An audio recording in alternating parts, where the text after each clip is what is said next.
ہر دور میں ایسا ہوا ہے کہ جب کسی کو سمجھایا جائے اور اس کا نفس نہ مان رہا ہو، اس کے نفس پہ شاک ہو، تو وہ پھر کب بات مانتا ہے؟ جب میرے حضور نے لوگوں کو سمجھایا کہ تم غلط راہوں پہ ہو تو وہ ماننے کے لیے تیار تھے، لیکن کیا یہ کہہ کے راستہ فرار کا اختیار کیا گیا کہ یہ دور نہیں رہا کہنے کا ٹھیک ہے اپنی مرضی جائیں جہنم میں؟ کہا نہیں، تم مانو نہ مانو میں تمہاری دہلیز تک پہنچ کے اللہ کا پیغام پہنچاؤں گا۔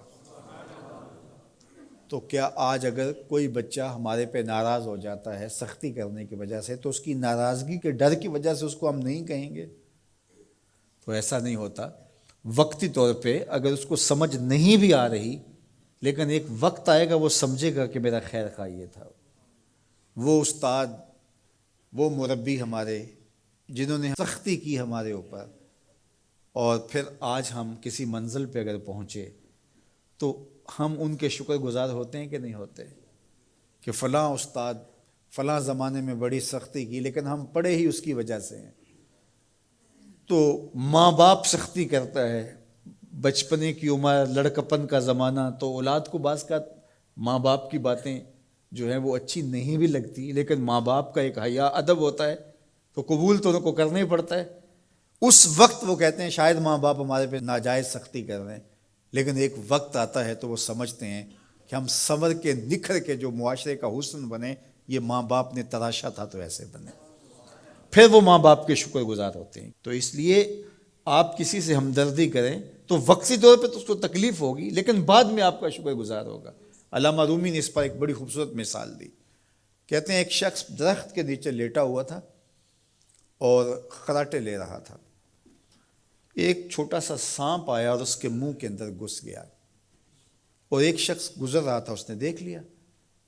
وہ بڑا پریشان ہوا کہ اگر میں نے اس کو بیدار کر کے کہا کہ تیرے اندر سانپ گھس گیا ہے تو یہ خوف سے مر جائے گا، اب کیا کروں؟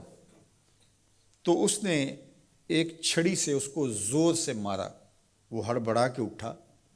کیا ہوا؟ اس نے ایک اور چھوڑی، اس نے بھاگنا شروع کر دی، وہ بھی اس کے پیچھے بھاگنے لگا۔ اس کی رفتار کم ہونے لگتی تو ایک اور مارتا۔ کیا خدایا کیا مصیبت ہے، میں نے اس کو کیا کہا؟ میں تو آرام سے سویا ہوا تھا درخت کے نیچے، لیکن وہ ایک دم گھبراہٹ کا شکار آگے بھاگتا چلا جاتا ہے۔ آگے کوئی باغ آ گیا تو اس میں فروٹ لٹک رہا تھا، تو کہا کہ کھاؤ۔ عجیب آدمی ہے، مارتا ہے اور کہتا ہے کھاؤ۔ اس نے کھایا، کہا اور کھاؤ۔ اس نے کہا بابا بس میری بس ہو گئی، کہا نہیں اور کھاؤ۔ اس نے اور کھایا۔ ساتھ جو ہے وہ پانی کا کنواں تھا، کہا یہاں سے پانی پیو۔ اس نے تھوڑا سا پانی پیا، اس نے زور سے ڈنڈا مارا، اور پیو۔ اس نے اور پی لیا۔ رومی کہتے ہیں کہ وہ بندہ بڑا حیران کہ عجیب میرا دشمن ہے، کبھی مارتا ہے، کبھی پھل کھلاتا ہے، کبھی پانی پلاتا ہے۔ اس نے کہا میرے سے اور نہیں پیا جاتا۔ اس نے کہا پیتا ہے کہ نہیں؟ ایک اور چھوڑی۔ تو اس نے اور پانی پی لیا، کہا چلو دوڑو۔